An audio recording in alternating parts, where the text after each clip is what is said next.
¿Alguien le llama?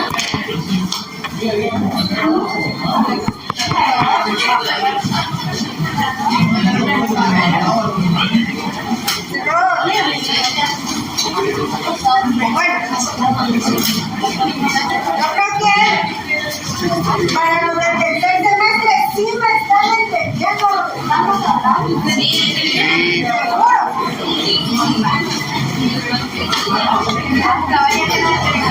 Ok, vamos a continuar. Por favor, ya leímos el artículo 278.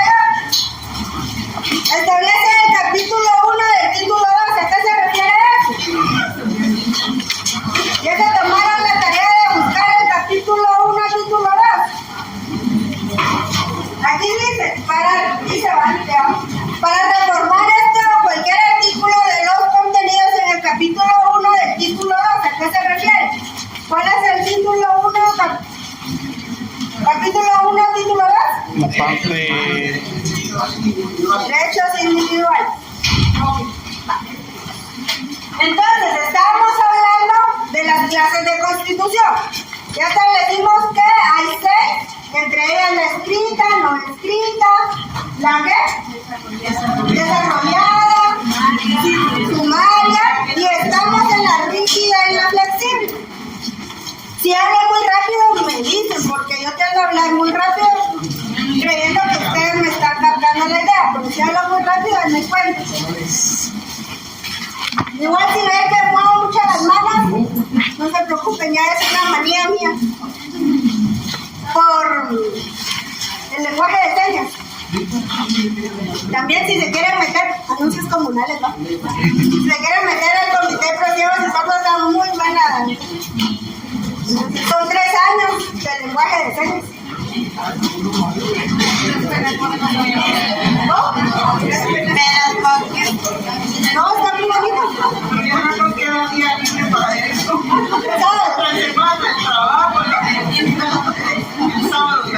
Sábado. No, pero es bonito. Porque así se puede comunicar. Por ejemplo, gracias. Bueno, digamos. Rígida y flexible.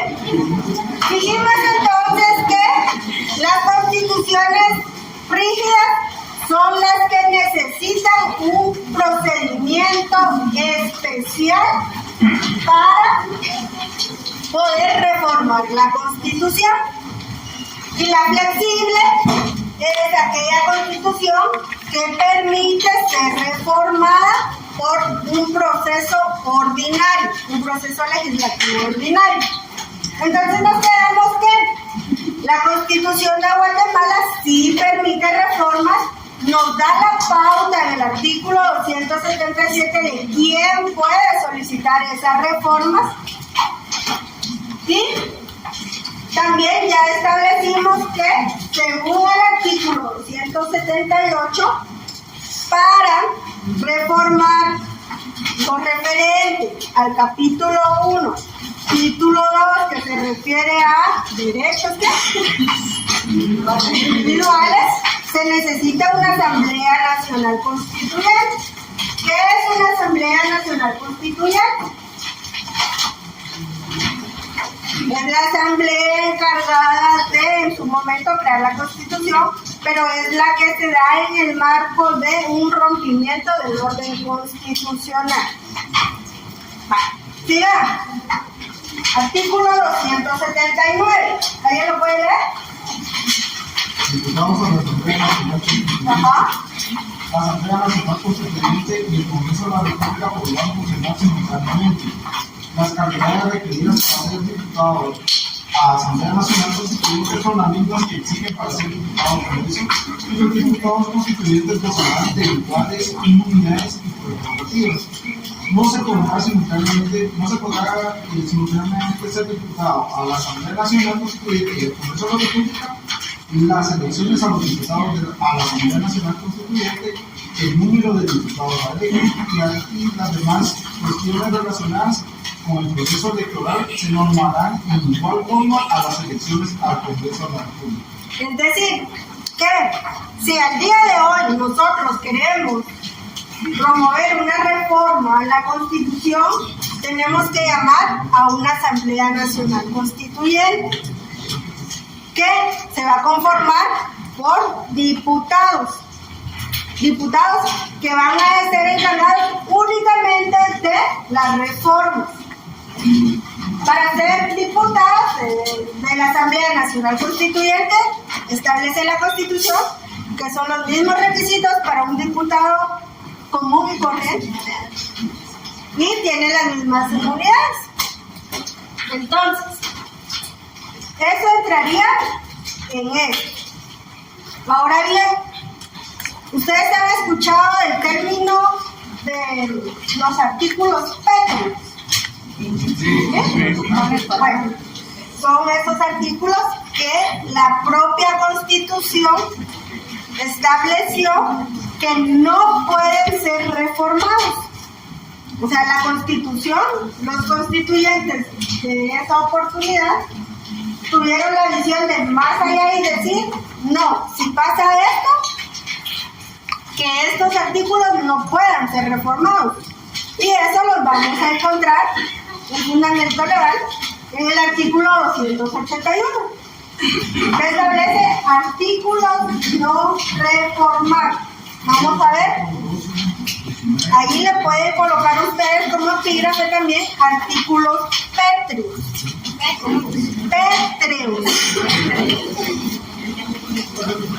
Artículos no reformables. Ajá, también denominados artículos pétreos.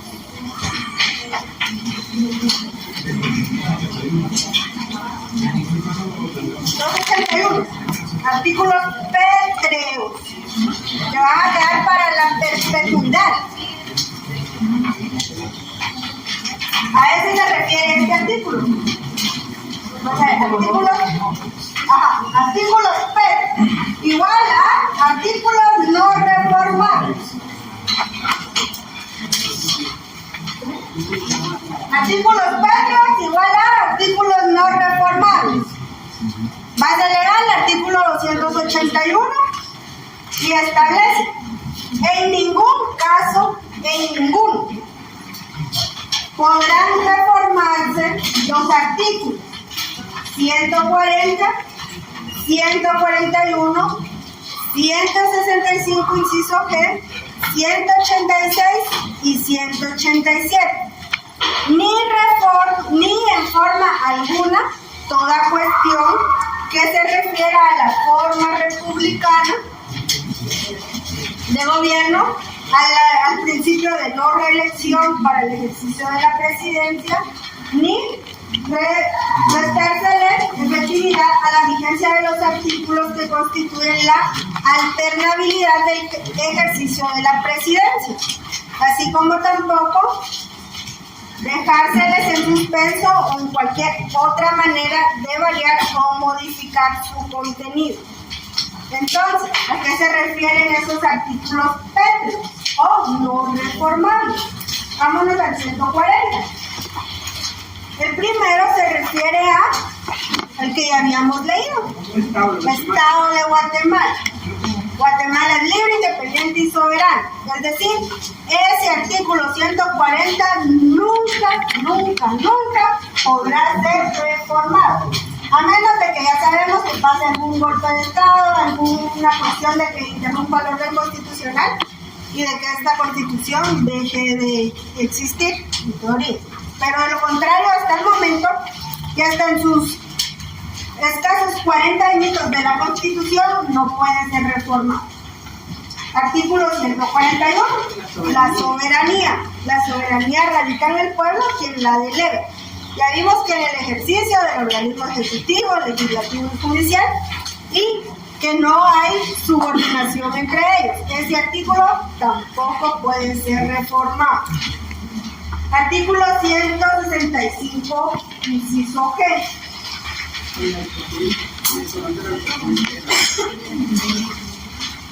Bueno, artículo 165, inciso G. Ahí le pueden colocar usted un llamado y colocarle péteo. Y establece desconocer al presidente de la República si, habiendo vencido su periodo constitucional, continúa en el ejercicio del cargo. En tal caso, el ejército pasará automáticamente a depender del Congreso. Artículo 186, también es uno que nunca se va a poder reformar. No le llamemos nunca, bueno, nunca digan nunca. Como llamábamos que hasta el momento no se pueden reformar. Prohibiciones para optar al cargo de presidente y vicepresidente. Es un artículo bien sonado, pero esto lo vamos a discutir. Y 187, la prohibición de reelección. La persona que haya desempeñado durante cualquier tiempo el cargo popular por elección por más de 2 años no podrá volver a desempeñar. Entonces, dentro de las constituciones dijimos que está la rígida, que necesita un proceso especial, pero nuestra constitución se fue más allá diciendo que los artículos establecidos en el 281 no pueden ser reformables. Por ejemplo, el 165, vamos al 165, vamos a...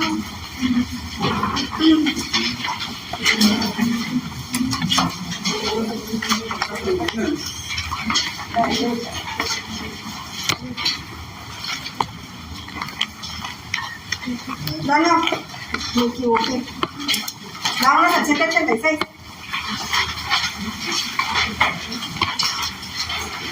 Específicamente en el inciso C.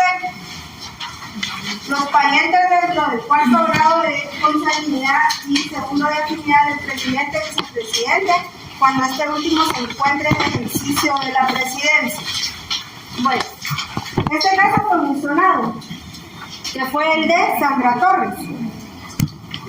Sandra Torres se divorció, pretendiendo que divorciada rompía cualquier vínculo y ella podía optar al cargo de presidente.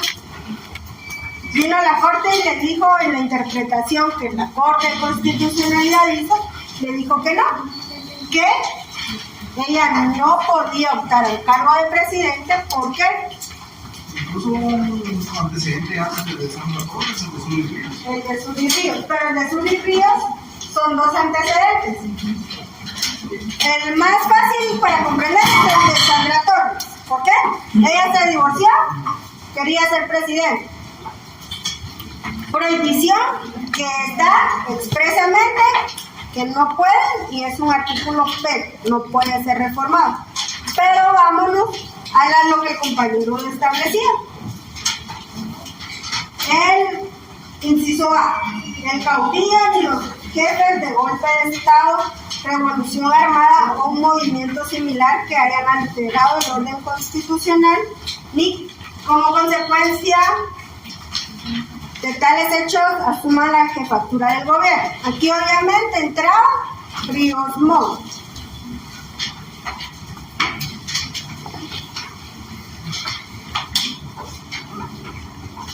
Entonces, ¿qué fue lo que prohibió que Zuri Ríos participara? Porque si ustedes se recuerdan o si ya tuvieron la oportunidad de leer esa sentencia o de discutir ese caso, Zuri Ríos no participó porque Guatemala la dejara participar, sino que fue una sentencia de la Corte Interamericana de Derechos Humanos que obligó a Guatemala a incluirla en los listados para que ella pudiera participar. ¿Alguno ya pudo leer eso o sabe más a profundidad de ese caso? Compañerita, usted sí más o menos. Entonces, resulta que como prohibición establece que ni los parientes en el 4º grado de consanguinidad, ni el caudillo. Entonces, Zuri Ríos, cuando vino y presentó su amparo, dijo, en pocas palabras, que cómo era posible que a ella se le vedara el derecho constitucional de elegir y ser electa por cosas que el papá en su momento hizo y que según ella, el papá sí tuvo las razones suficientes para hacer. Entonces vino la CC como corte celestial y le dijo no. Según la interpretación que se le da a la Constitución, esta corte determina que está imposibilitada de participar en las elecciones, atendiendo al artículo P. Entonces, como ya no le quedaba ninguna otra instancia aquí en Guatemala, y como Guatemala está bajo la jurisdicción de la Corte Interamericana de Derechos Humanos, ella fue y inició con su denuncia correspondiente.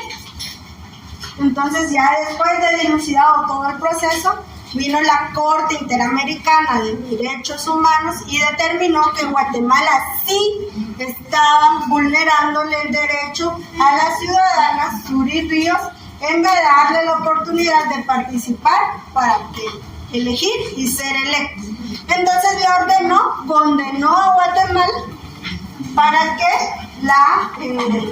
que fuera ella incluida en los listados correspondientes. Y por esa razón es que ahora Suri Ríos sí puede participar en todas las elecciones, pero no fue porque Guatemala apoyara ese sentido, sino fue por una orden que un tribunal internacional condenara a Guatemala en ese sentido.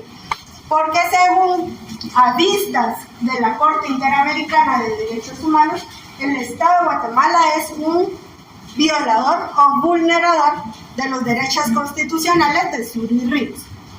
Entonces, ¿qué pasaría si este artículo no fuera pétreo? ¿O qué pasaría que el artículo 281 pueda ser reformable?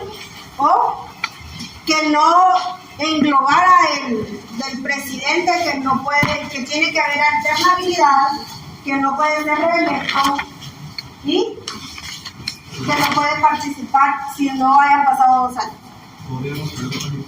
Podríamos caer en una dictadura. Y por eso muchos en la actualidad denominan a El Salvador como una dictadura democrática. ¿Por qué? ¿Qué fue lo que hizo Bukele? En teoría, la Constitución de El Salvador era similar a la Constitución de los otros. Pero Bukele en su momento vino y por la Suprema Corte que ellos tienen, que en este caso vendría siendo a nosotros la Corte de Constitucionalidad, hicieron reformas. Entonces, de estas reformas fue que Bukele ya pudo ser reelecto y se rompió el orden de alternabilidad en el poder. Guatemala hasta el momento prevé esa situación y por eso los artículos que no, ni por ningún motivo, ni siquiera llamando a una Asamblea Nacional Constituyente, pueden ser reformados, son los artículos que establece el artículo, valga la redundancia, 281 de la Constitución.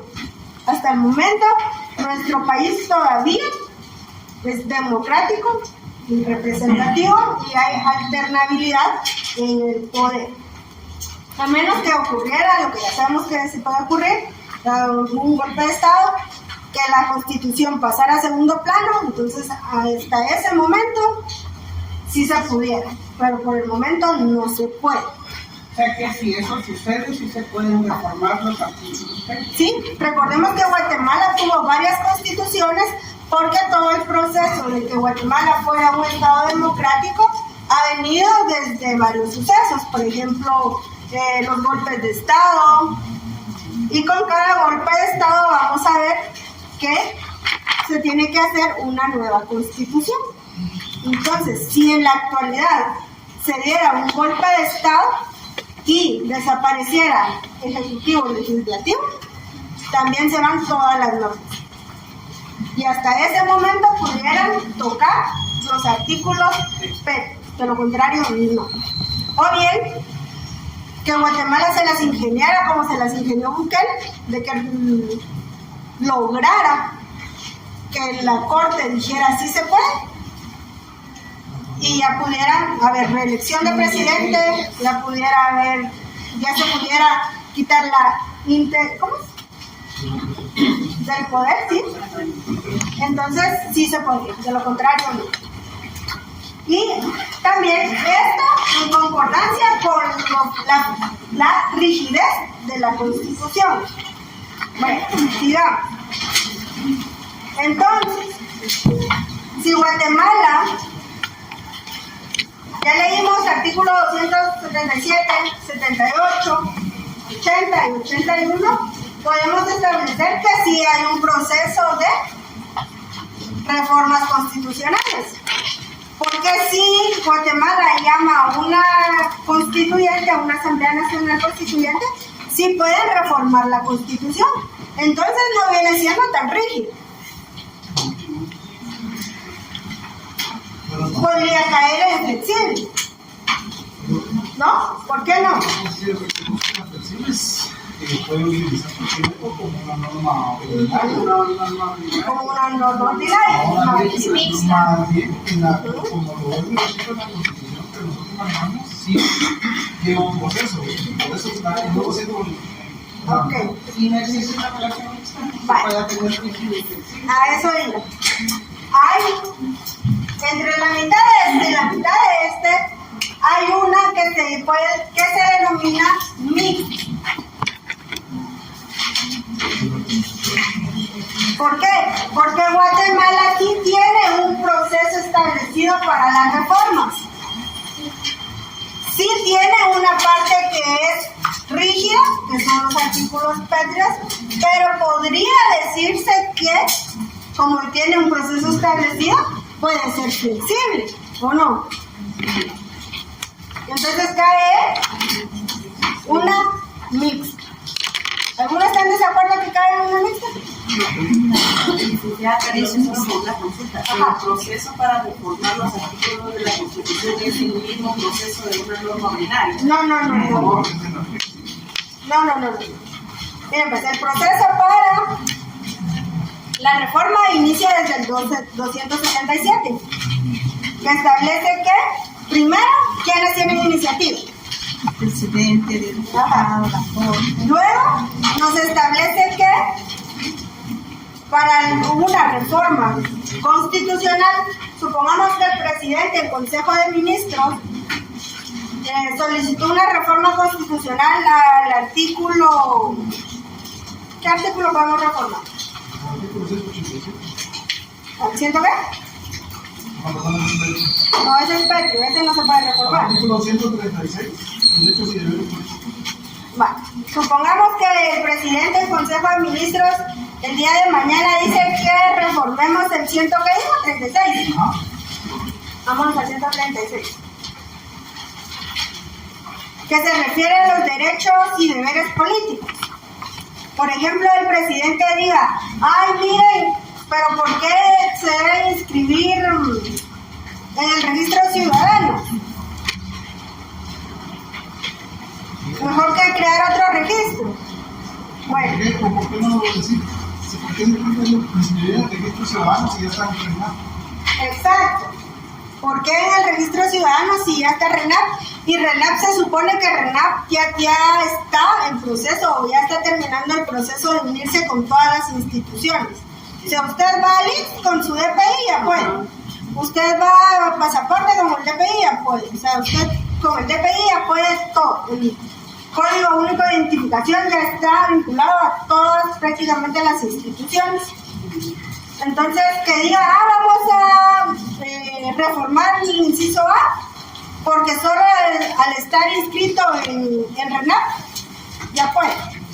Bueno, entonces viene el presidente, presenta la reforma y, según el artículo 280, nos vamos al 280. No, 279. Establece que se tiene que llamar a la conformación de una Asamblea Nacional Constituyente. No va a ser el Congreso quien conozca la reforma propuesta por el presidente, sino que se tiene que llamar a una Asamblea Nacional Constituyente. Ya establecida la Asamblea Nacional Constituyente no quiere decir que desaparezca el Congreso, sino que como la Constitución establece, va a simultáneamente estar la Asamblea Nacional Constituyente únicamente con potestad de conocer la reforma esta y el Congreso. Entonces, ya escogida la Asamblea Nacional Constituyente, establece que, y ahí le dice, ahí le establece que la Asamblea Nacional podrá funcionar simultáneamente, qué calidades necesita y todo lo demás. Entonces, para un proceso de reforma, al momento que la Asamblea Nacional Constituyente va a venir y va a entrar a conocer la reforma propuesta. Si la Asamblea Nacional Constituyente establece que sí procede la reforma, va a ser como el proceso legislativo. Va a aprobar la reforma, va a mandar la reforma, va a publicar la reforma, va a sancionar la reforma y ya se va a llevar el proceso de la reforma. Y posterior se desintegra la Asamblea Nacional Constituyente. O sea, desde ahí se entiende que no es flexible. Es flexible porque sí se puede reformar ciertos artículos, pero es rígida en el sentido que hay una parte técnica. Disculpe, y Sí, hay un proceso específico. Y se me faltó un paso, que según yo me lo iban a decir los del séptimo. ¿Se le tiene que pedir algún informe a la Corte de Constitucionalidad? Se tiene que pedir el visto bueno. disculpe, Diga, y para las leyes constitucionales también es el mismo proceso. es el mismo proceso. Ok. ¿Hasta ahí vamos bien? ¿Todo claro con que es una constitución rígida y una flexible? No hay ningún problema. Y todo eso surge del principio de estabilidad, que es lo que pretende el principio de estabilidad en el derecho constitucional, es de que la Constitución prevalezca a través del tiempo.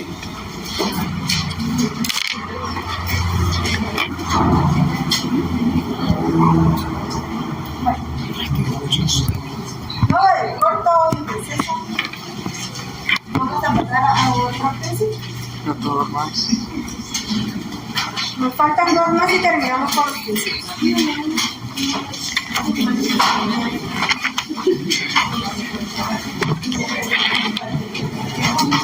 Y este es uno de los más bonitos.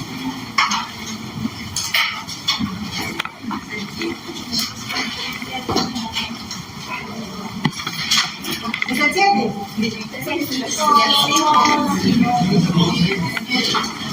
Es el 5.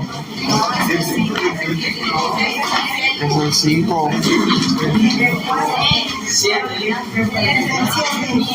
Es el 5. Recapitulemos. El principio número 1, que es el principio de limitación. Principio número 2, principio de razonabilidad. Principio número 3, principio de funcionalidad. Principio número 4, principio de estabilidad. Sí, 5. Y este es el principio número 5.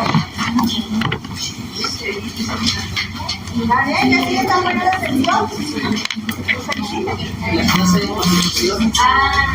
Las clases de constituciones ingresaban en lo del principio de estabilidad. Porque dijimos que el principio de estabilidad lo que pretendía era que la Constitución prevaleciera a través del tiempo. ¿Sí? No. Bueno, entonces aquí entramos al principio de supremacía constitucional. ¿A qué se refiere o a qué nos referimos cuando hablamos de supremacía constitucional? Ajá, y vamos a otra vez, va a parecer repetitivo, pero vamos a ver la pirámide de Kelsen, que no fue de Kelsen. Ajá. Bueno, según el principio de supremacía constitucional, para empezar, su fundamento legal es el artículo 268 de la Constitución.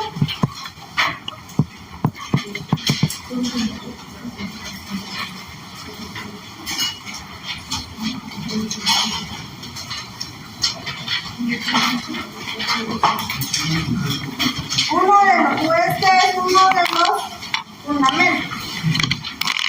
Así que la jerarquía constitucional requería los... Ahora vamos a ir viendo la jerarquía posterior. El principio de supremacía constitucional se refiere a que la Constitución es la norma suprema del país. No hay ninguna norma ordinaria, reglamentaria o individualizada o cualquier tratado o convenio internacional que pueda estar sobre la Constitución política de la República. Es el principio por el cual nos establece que la Constitución política de la República es la norma máxima del Estado de Guatemala. Que abajo de ella cualquier norma, superior a ella ninguna. Y atendiendo a que nuestra Constitución es una Constitución desarrollada, es una Constitución que más escrita, la propia Constitución en su cuerpo normativo consagra derechos y garantías inherentes a todas las personas, a todos los habitantes ciudadanos de Guatemala. El principio de supremacía constitucional es uno de los principios más amplios que vamos a ver porque abarcan muchas cuestiones. Pero para iniciar con esto siempre me gusta iniciar con el artículo 268, porque teniendo como premisa establecida que la Constitución es la ley suprema del Estado, tenemos que también tener presente y claro quién es el que diría que quién es el guardián de la Constitución. Y en nuestro país, ¿quién tiene como papel principal y esencial el guardo y resguardo del orden constitucional? Es la Corte de Constitucionalidad. No hay ningún otro órgano que proteja la Constitución. La Corte de Constitucionalidad, como bien establece el artículo, es un tribunal privativo que su función esencial y única prácticamente es el resguardo del orden constitucional. Entonces, el principio de supremacía constitucionalidad se basa en eso, que según la pirámide, la Constitución arriba y los demás tienen que venir en concordancia con la Constitución. Y era otra vez repetitivamente, vamos a caer que si una norma ordinaria, reglamentaria, individualizada, contraria a la Constitución, es inconstitucional. Bueno, partiendo ya de que sabemos que la Constitución es nuestra norma suprema, que quien guarda ese orden constitucional es la Corte de Constitucionalidad, ya nos podemos ir a lo que la compañera nos dijo. Y vamos a ver desde el artículo que nos establece la constitucionalidad de las leyes.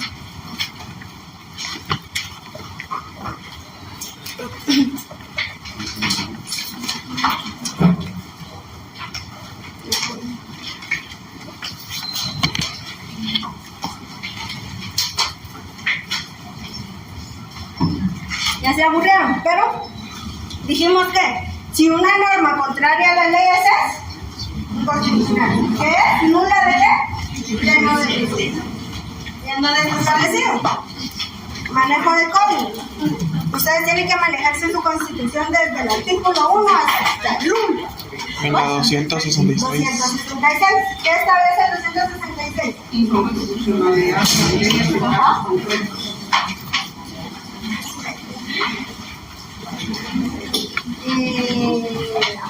Léalo.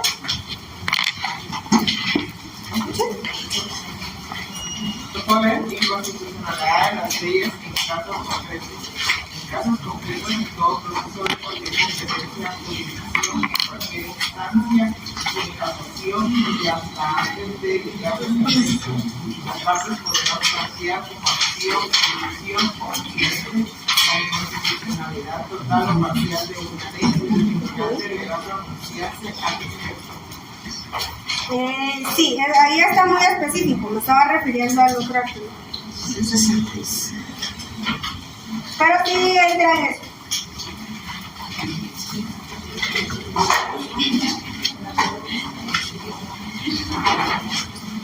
A ver, ¿qué artículo es?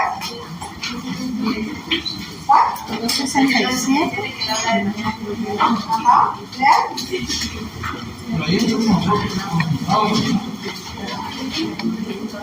Inconstitucionalidad de las leyes de carácter general. Las acciones en contra de leyes, reglamentos o disposiciones de carácter general que contengan vicio parcial o total de inconstitucionalidad se plantearán directamente ante el Tribunal o Corte de Constitucionalidad.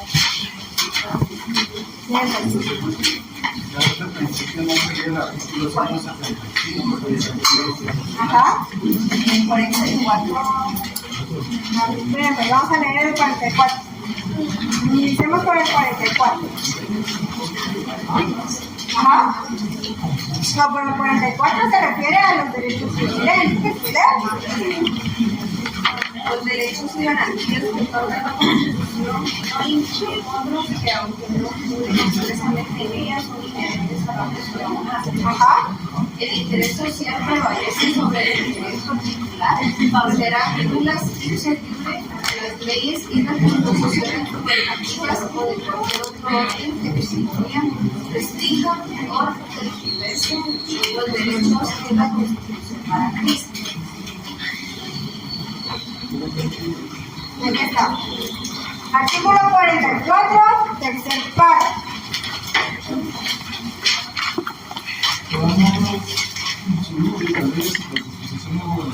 ¿Ya lo tengo como tercero?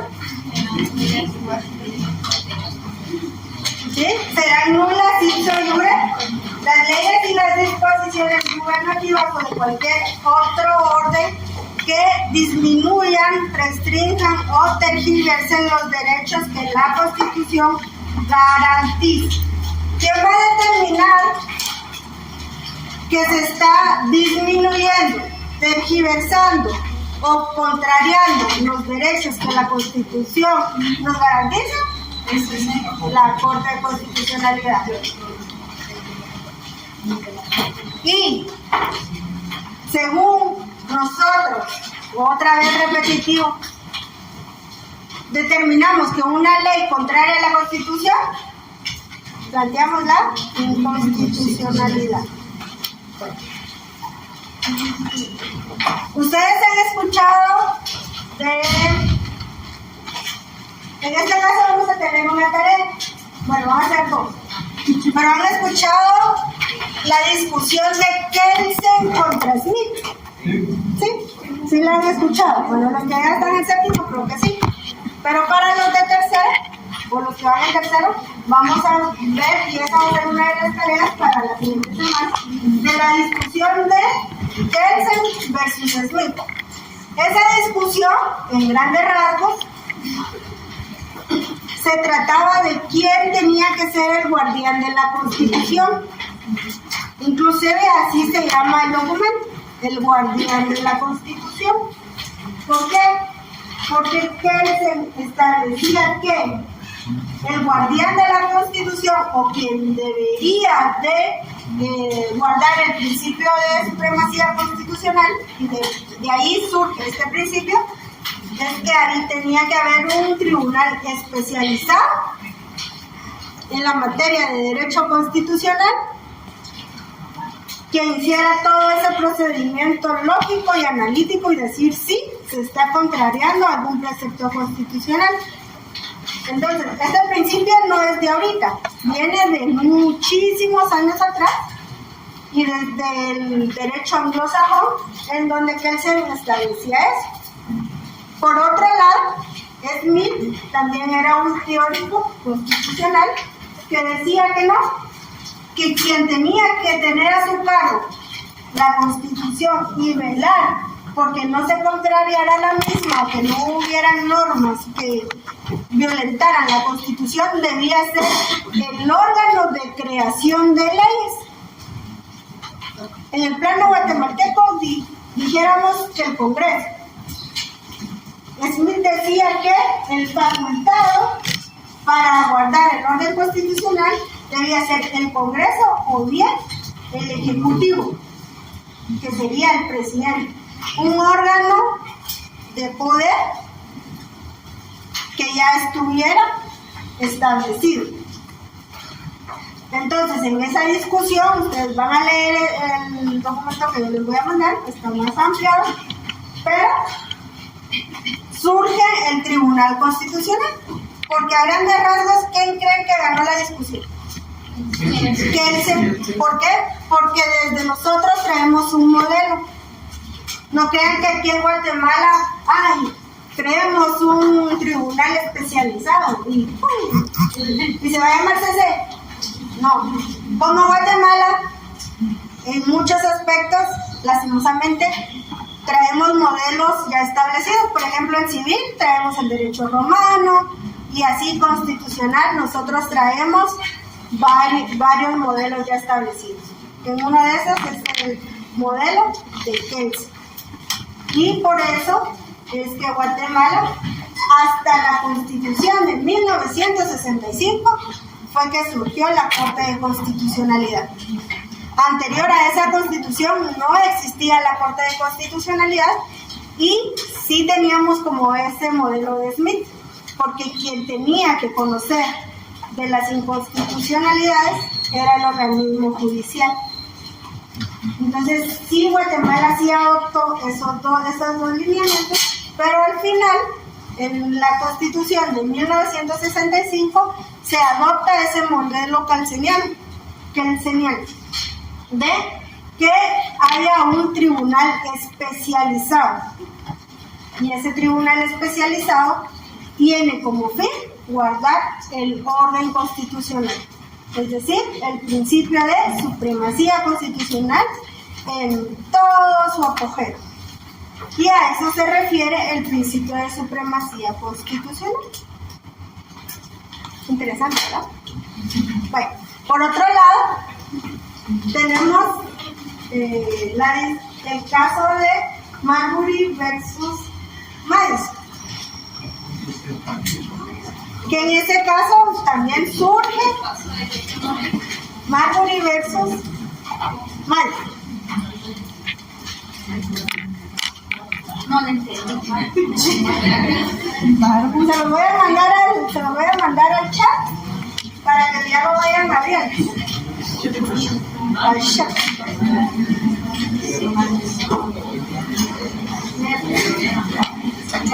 Vamos a empezar a discutir este caso y esta va a ser una de las tareas de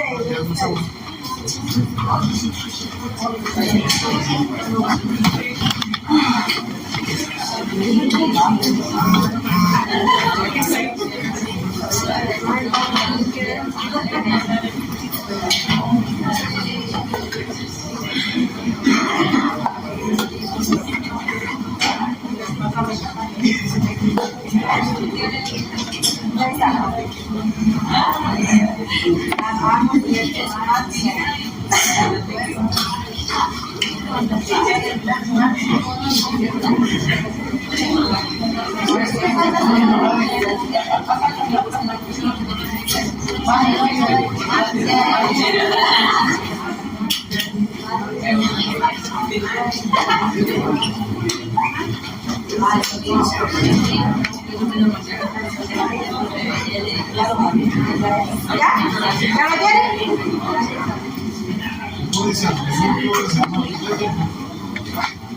Sí. Bueno, de este caso es en que surge el principio también de supremacía constitucional. Este, por supuesto, lo tienen que leer, pero a grandes rasgos, este caso se dio en Estados Unidos. Muchos ya lo saben, el compañero creo que ya lo sabe, y algunos del séptimo que ya llegaron constitucional ya lo saben. ¿O no vieron este caso? Este caso es fundamental en constitucional. Nadie lo conoce. Aparte de usted, nadie lo conoce. Pues eso lo dieron en el Allá vieron en el cuarto semestre. Ya, así. No me acuerdo los nombres. Es que tenemos muchos de tercero. Resulta que no vayan a tomar mi resumen porque ustedes van a tener que hacer un resumen de este caso.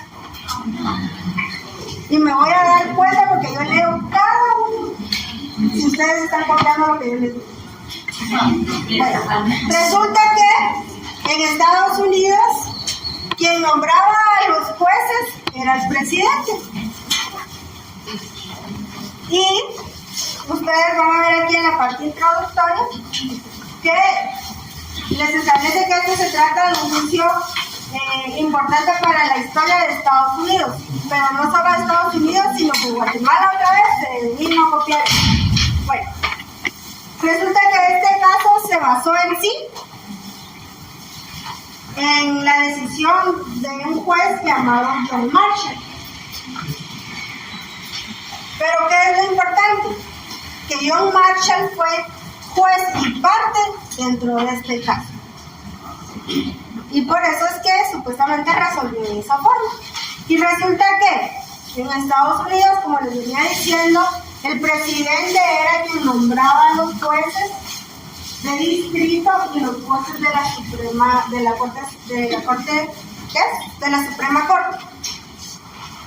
Entonces, al finalizar el periodo de un presidente, que ustedes van a leer porque si no les voy a dar todo el resumen, al finalizar el periodo de un presidente, el último acto de ese presidente fue nombrar a varios jueces, uno para la Suprema y otra pues el de distrito. Pero esos jueces, esos nombramientos de esos jueces, los hizo el último día de su gestión. Entonces a esos jueces se les denominó los jueces de medianoche. ¿Por qué? Porque ya en la noche supuestamente era que estaban sellando y firmando los nombramientos de esos jueces. Y quien era el secretario de ese presidente en ese entonces era John Marshall. Y el secretario del presidente era el encargado de sellar los nombramientos y distribuirlos a la persona a cual estaba designado.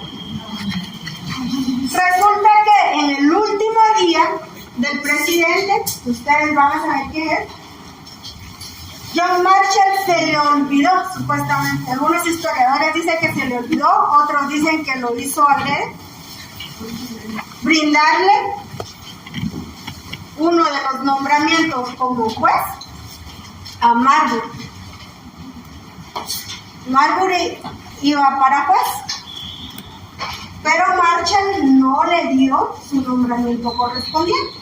Entonces, ¿qué hizo él? Al día siguiente fue a pedir y le dijo Madison, el actual secretario del presidente, que no se lo podía dar porque esa gestión ya no estaba con el presidente actual.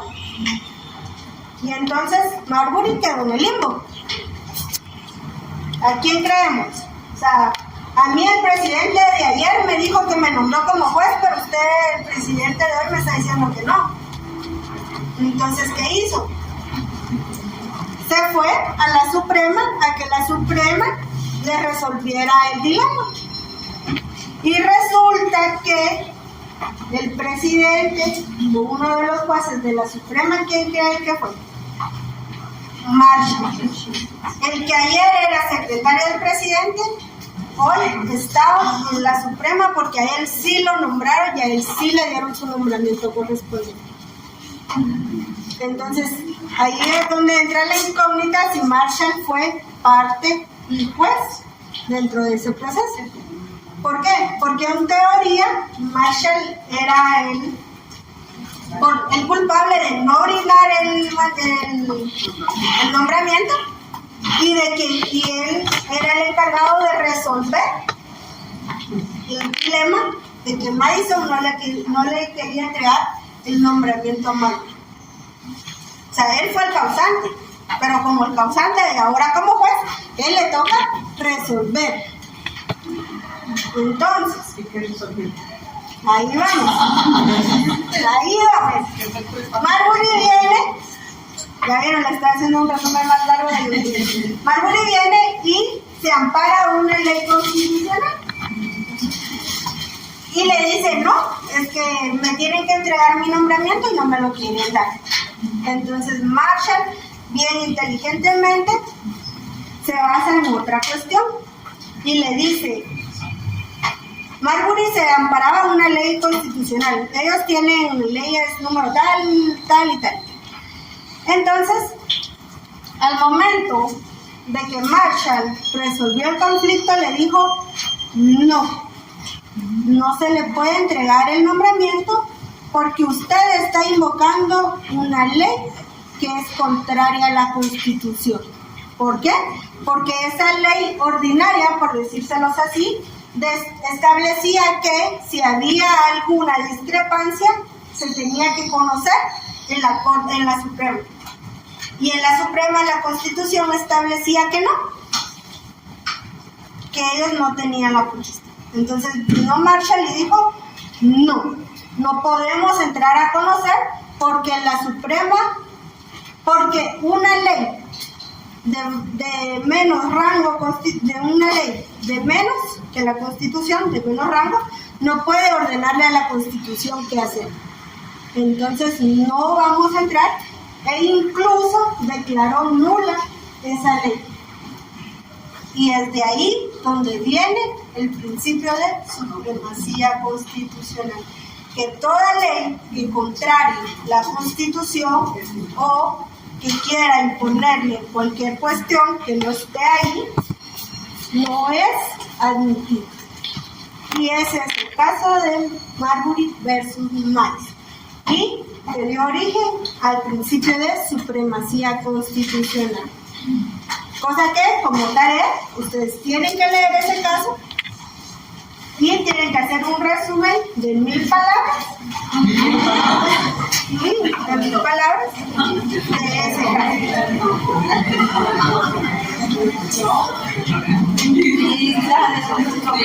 Para el siguiente domingo. Para el siguiente domingo. No me vayan a escribir lo que yo ya les conté porque en su documento está mucho más.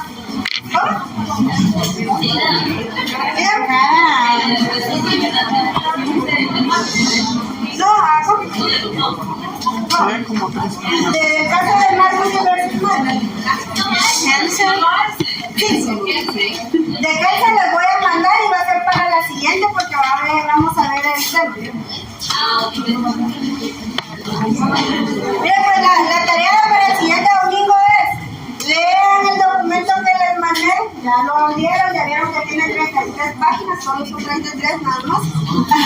Ahí está el caso Marbury versus Madison más completo, o sea, lo que yo les conté es con mis palabras y es mi resumen del resumen del resumen. Ahí les va a establecer qué ley fue la que Marshall declaró inconstitucional, ahí va a establecer cuántos nombramientos eran, por qué se le llamó jueces de medianoche y todo ahí. Entonces ustedes tienen que hacer un resumen, no del resumen, sino un resumen de ese documento y hacer... No me voy a escribir lo que yo le digo. 15 palabras. Yo se lo dije a grandes rasgos para que ustedes ya tengan una idea del caso, pero ahí en este documento está todo el caso. Entonces ustedes lo leen y hacen su resumen de 1000 palabras. 300 fueron, ¿sí? Y me lo traen el siguiente domingo. Y vamos a hablar. Y ahí sí voy a verificar que ustedes lo hayan leído porque les voy a hacer preguntas bien importantes, como por ejemplo, ¿qué fue lo que nulificó Marshall? Ahí está. ¿Qué dijo de Marshall?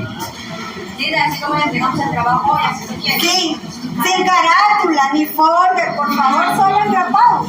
Y en la parte superior, derecha o izquierda, solo el nombre, el número de carnet y clave. ¿Sí vieron su clave?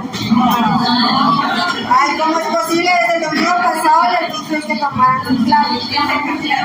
Pero ya hay nueva gente, ya se movieron las claves. Sí, como ya metieron a gente en el listado, ya se movieron las claves. ¿Alguna duda que leer?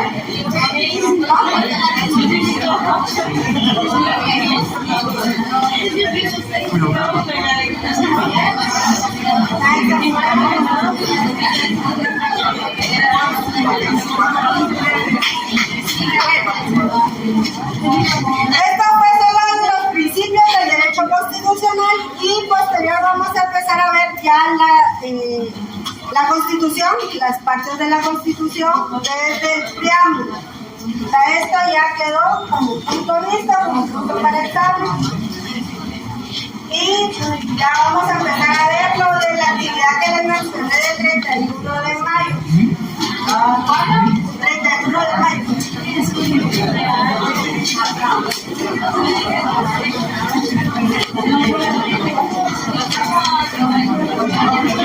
Bueno, compañeros.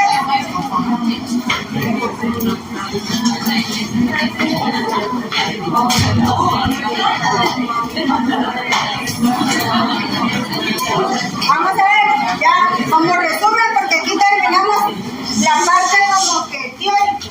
En el voluntariado, como les decía, no vamos a entrar a ver muchas clases teóricas, porque eso ustedes lo van a ver en el semestre, sino solo vamos a tocar puntos medulares. Entonces, recopilando, ya dimos casi por finalizada la parte teórica con esto. ¿Y qué es lo que vimos desde la primera clase? Sí me interesa que ustedes aprendan de derecho constitucional, no porque se tengan que venir aquí a saltar un domingo y que les van a quitar una práctica, sino tómenlo desde el punto de vista de aprendizaje. ¿Qué vimos desde el primer domingo? A ver. ¿Desde el derecho constitucional? ¿Alguien que me pueda decir qué es el derecho constitucional? El derecho público que regula la relación de particulares y el Estado. Ok, gracias. ¿Qué más vimos?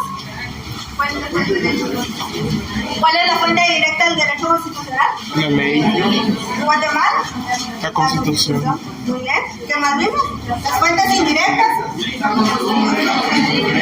derecho comprobado, doctrina.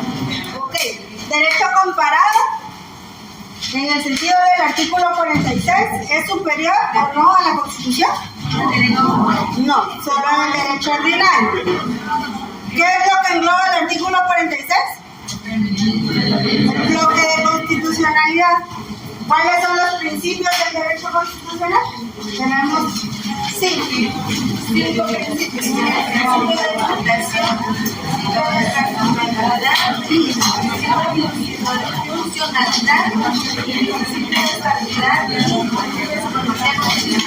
Bueno, ¿ya?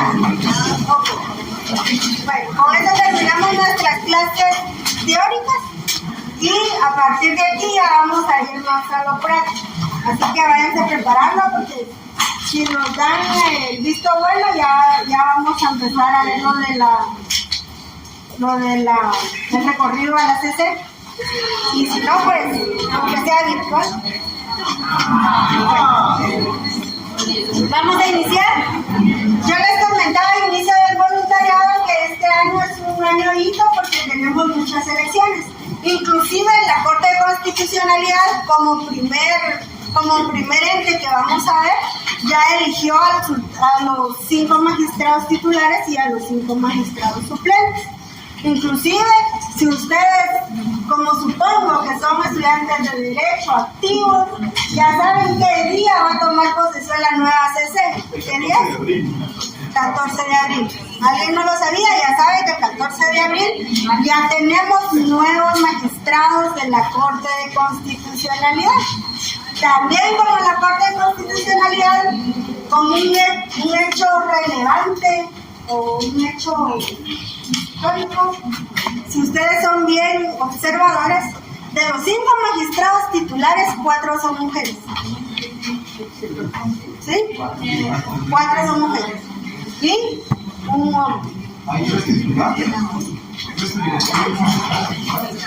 De los 5 magistrados, De los 5 magistrados titulares, son 3 son mujeres.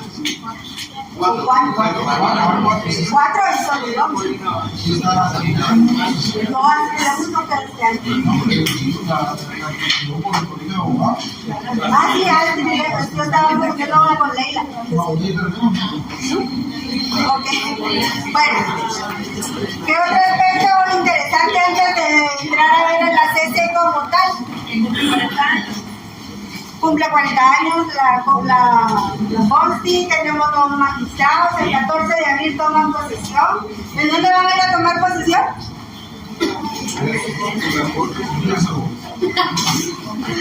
Ay, ustedes así, no sé. ¿En dónde toman posesión?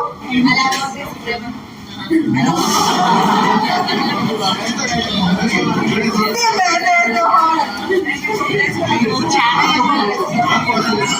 Ok, como dato curioso, antes de entrar a ver los aspectos teóricos, prácticos y teóricos de la CC, ¿qué más podemos establecer? ¿Cuántos reelectos hay? ¿Ustedes que les interesa la noticia? ¿Hay 2 reelectos? Ajá, ya llega. Otro, ¿quién va a ser nuestro primer presidente de la CC?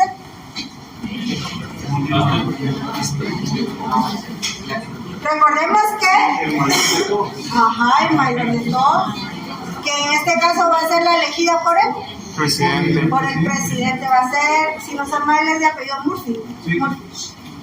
Y la CC tiene cada año, es por presidencia, pero es rotativo por edades. ¿Ya sabían eso? Primero va a iniciar la de mayor edad y así sucesivamente, para que en el plazo de 5 años cada uno de los magistrados electos tome la presidencia por orden de edades. Como dato importante. Entonces, la primer presidenta de la Corte de Constitucionalidad en este año 2026 va a ser la doctora Murphy, electa por el presidente del Consejo de Ministros. Bueno, entonces, ya luego de los datos curiosos de la CC, entramos a lo que establecen las leyes.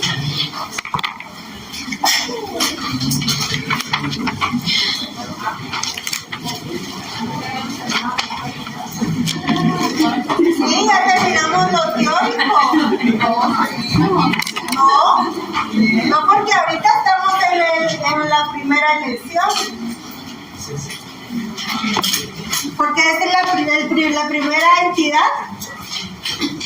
Dice que es una entidad, un tribunal, que eligió este año. Y por eso es que lo vamos a ver. La Corte de Constitucionalidad. Y no va a ser tan teórico, porque solo vamos a ver los aspectos prácticos. Por ejemplo, fundamento constitucional, que es el artículo fundamento constitucional.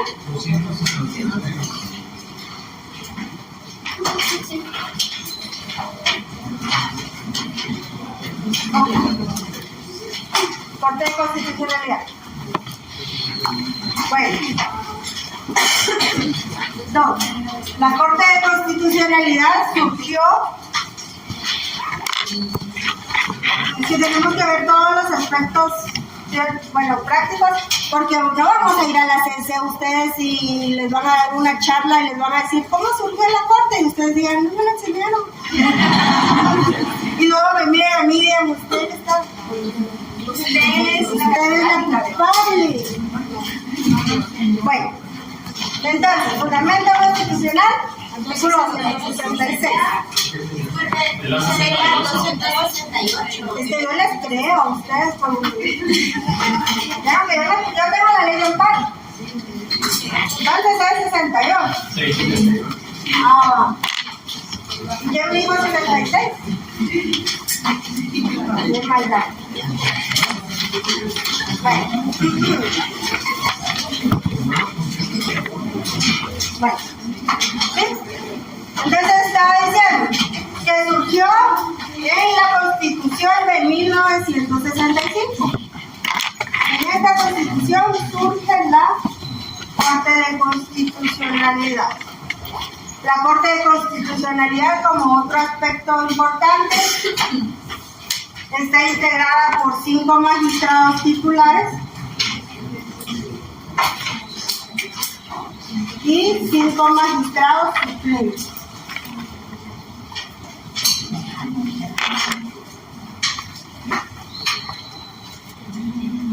¿Cuáles son los requisitos para ser un magistrado de la Corte de Constitucionalidad?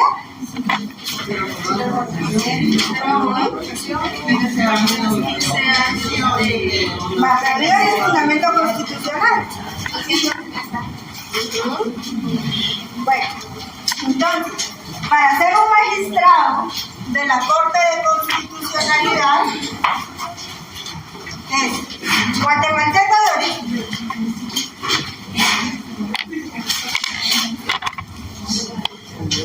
no me vayan a salir con que los salvadoreños también son de origen. Abogado colegiado.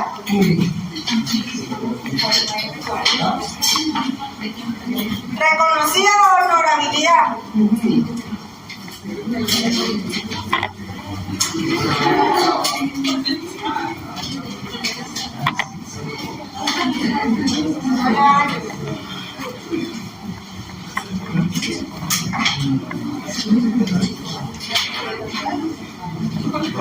¿15 años de qué? Ah, ya vieron.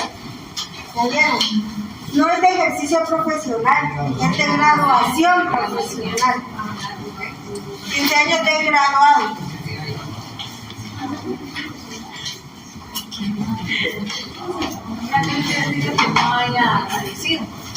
¿Cómo?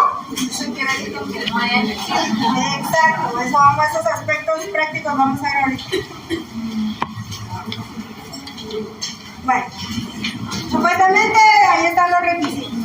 Si me equivoqué al escribir, usted lo escriba bien porque ya sabe que estoy viendo si usted está poniendo atención. Bueno, guatemaltecos de origen. ¿Quiénes son los guatemaltecos de origen? Nacidos en la República. ¿Se consideran los centroamericanos guatemaltecos de origen? No.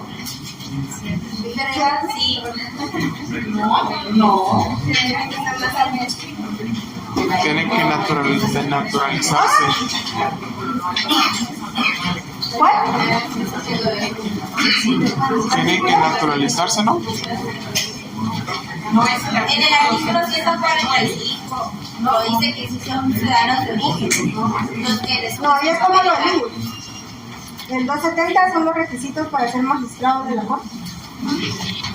Artículo 170. Sí, ¿verdad? ¿Ya vieron? Va.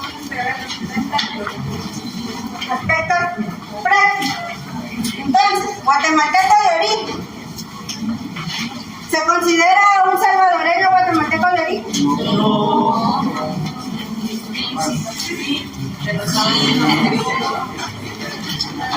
¿Qué les digo yo si me voy al artículo 145? Dice que también los que se consideran guatemaltecos son que nacieron por la Federación Centroamericana. Artículo 145, nacionalidad guatemalteca. Son nacionalidades centroamericanas.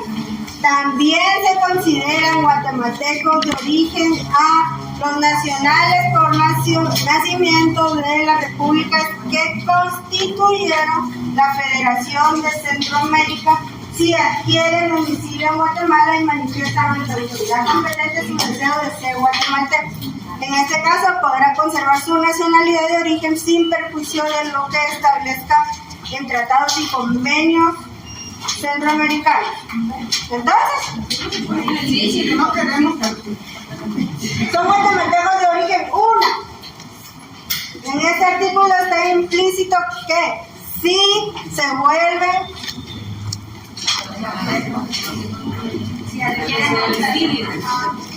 vuelve el extranjero domiciliado y posterior adopten la nacionalidad, es decir, si hacen todo el proceso de nacionalización. Tienen que manifestar ante autoridad. Ajá, y ante autoridad competente. ¿Qué autoridad competente es la que declara la nacionalidad guatemalteca? O sea, sí, pero ¿o ante quién? ¿Les suena el Ministerio de Relaciones Exteriores y el Ministerio de Gobernación? Sí. Entonces, digamos que guatemalteco de nacimiento. Entonces, ahí tuvo que haber establecido guatemalteco de nacimiento. Colegiado, activo.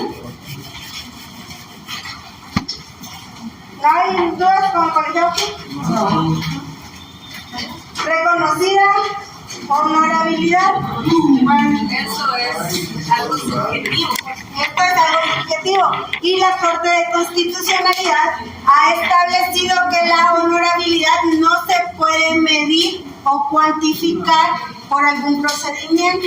Entonces, para la CC y para efectos de la reconocida honorabilidad, todos somos honorables, a menos que se demuestre lo contrario.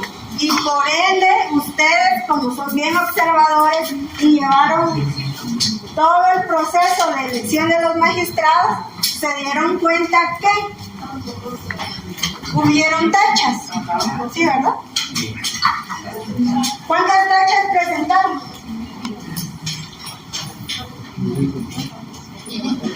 Es una tacha. Miren, pues, no van a decirme la reconocida honorabilidad. Bueno, miren pues, al momento de que las entidades encargadas de elegir al magistrado abrieron la convocatoria, usted como ciudadano, yo como ciudadana guatemalteca, y sabiendo que alguno de los que se postularon tenía algún aspecto que no era, ¿cómo les podría decir que no sonara feo? Adecuado para el cargo, podría venir y yo presentar una tacha. Es decir, presentar mis razones por las cuales yo consideraba que esa persona no era apta para ser magistrado de la Corte de Constitucionalidad. ¿Un memorial? Con un memorial o una solicitud. Así como está pasando ahorita con cierta persona para el Ministerio Público, que solo el día viernes presentaron 9 tachas. Entonces, así se pudo haber la reconocida honorabilidad. Y 15 años de graduación profesional.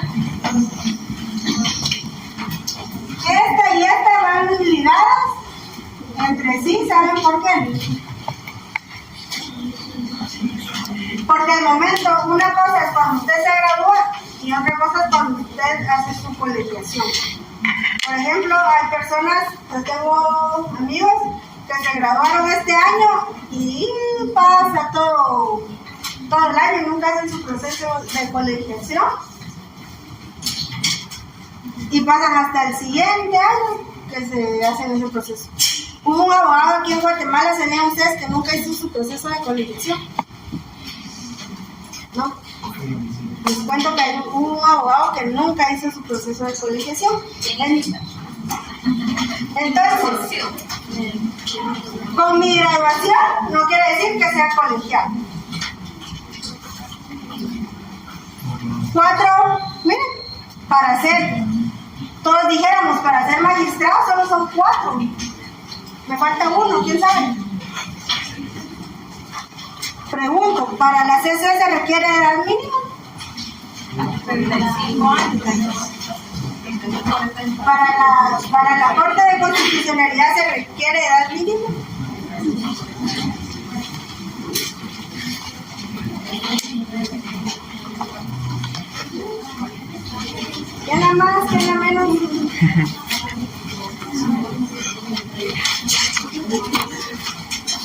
Bueno, aquí empezamos con la integración de leyes.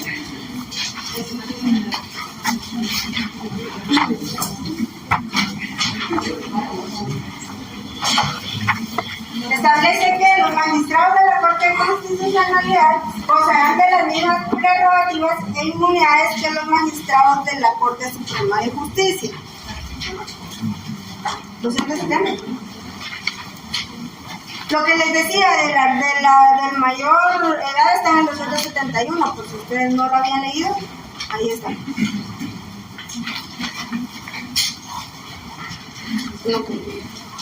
¿Hasta ahí vamos ya? Bueno, ustedes saben qué día fue emitido el acuerdo por el cual fueron electos los magistrados de la Corte de Constitucionalidad. ¿No?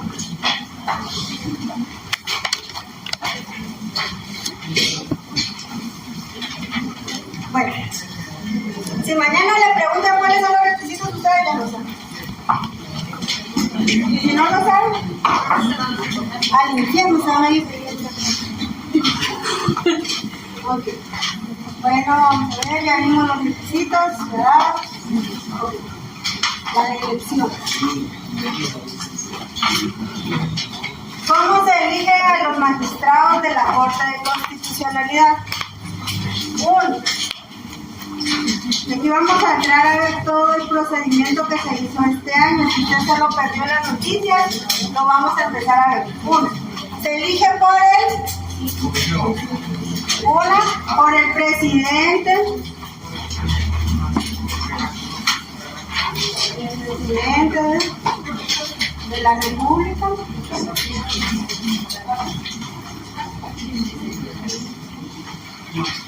El Consejo de Ministros. Si usted no me establece que es el Consejo de Ministros, mal.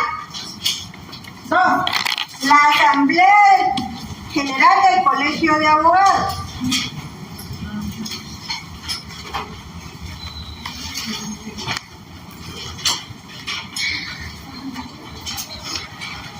¿Quién conforma la asamblea? Todos los agremiados al Colegio de Abogados.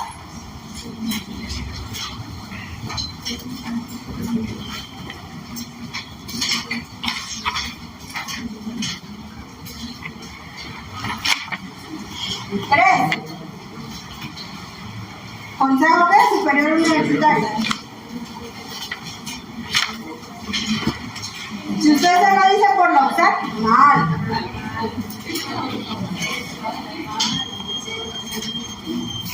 4. Corte Suprema de Justicia. Pero es el pleno.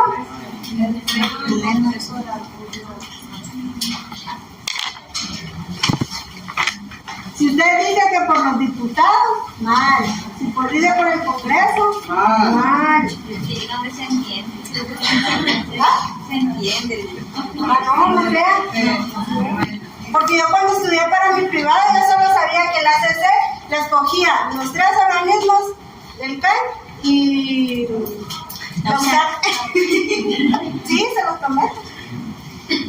Y me faltó, ¿sabes? Se lo hicieron mal. No me preguntaron. Si no, lo hicieron mal. No, pero fíjense que me decía de qué mala fue la maestría. Una pregunta tan... Y lo hacían mal. Sí, una pregunta tan fácil que yo dije, ya gané. Y cuando voy viendo feo, ay, ya me da Mal. ¿Cómo? Ah, por eso le estoy diciendo. Para que sepan lo que uno sufre, maestría. Porque queríamos los abogados. No, a mí me dio clases la doctora Leila. ¿A algunos de ustedes les dio clases la doctora Leila? ¿O les está dando clases la doctora Leila? Muy buena ustedes. Buenísima la doctora, de ella le aprenden un montón. Solo que fíjense que con ella En la maestría, que fue el año pasado que yo cerré, éramos 7 estudiantes nada más. Y fíjense que eran sus exámenes tan personalizados, pero tan personalizados, que su examen ya traía hasta su nombre impreso. Y de los 13, no, de los 7 que éramos, miento, éramos 11. De los 11 que éramos, ganamos solo 7 en maestría. Y a mí me decían que en maestría todos ganaban, y yo decía que mentira. Pero ella es muy buena, o sea, excelente la doctora. Pero muy analítica.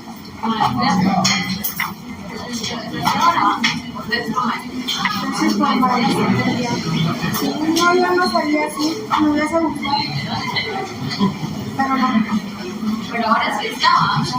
Sí, ahora pueden optar a tesis por maestría, pero es la maestría penal nada más, procesal penal. Es opcional, no es obligatorio. Si usted quiere graduarse rápido, por decírselo así, es una opción, porque lastimosamente todavía el proceso de tesis es algo burocrático, que lleva varios procesos y que es algo lento. Mi tesis de licenciatura salió en 5 años. 5 años. Pero fue pandemia, entonces a mí me asignaron un asesor virtual. Yo le mandaba mi tesis y a los 6 meses me respondía, cámbiale los pies de página. Todo un trauma. Sí, por ahora me lo lastimosamente. Entonces 5 años se tardó conmigo. Pero esa es la ventaja que ustedes tienen ahora. Y la ventaja que tienen ahora, la otra promocionando las maestrías, la ventaja que tienen ahora con la procesal penal es que es maestría en artes, entonces no hacen tesis. En artes. Es que maestría en ciencias y maestría en artes. La maestría en ciencias sí, usted sí o sí hace tesis, y la maestría en artes no. Dato curioso por si quieren. ¿Cuál? Hasta donde yo la tengo catalogada solo es la procesal penal y no sé qué otra. No estoy muy enterada, nunca me gustó penal. Porque, por ejemplo, en las privadas, Galileo tiene maestría en ciencias, que es la procesal constitucional. Y aquí en la San Carlos también está la constitucional, que también es en ciencias. Por eso es que la otra salió en el tema. Por eso es que ustedes han visto que algunos títulos son así y otros son así. Porque esto es una maestría en artes y esto es una maestría en ciencias. Así se diferencia.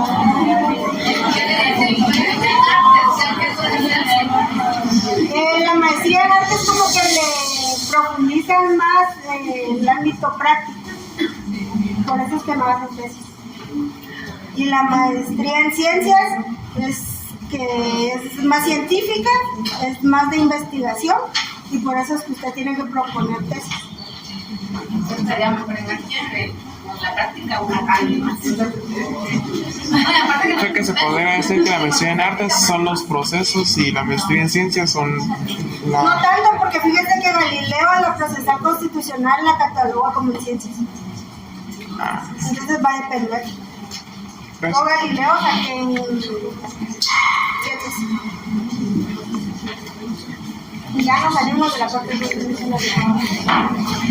¿Ya vieron ya? Ya llegamos a la maestría. Y le llegamos a la maestría. No, esos son temas, fíjense que son temas que uno los ve hasta ya en maestría. Porque yo que me recuerdo en licenciatura, a menos que fuera con la doctora Lemos, que creo que ella sí se los enseña, a mí en constitucional, no, solo me enseñaron las partes de la Constitución. Con un catedrático que ya no está acá, pero solo es mi enseñanza. Y si quieren la vamos a dejar aquí. Excelente descanso. Nos miramos. La tarea no se les va a olvidar. Y si yo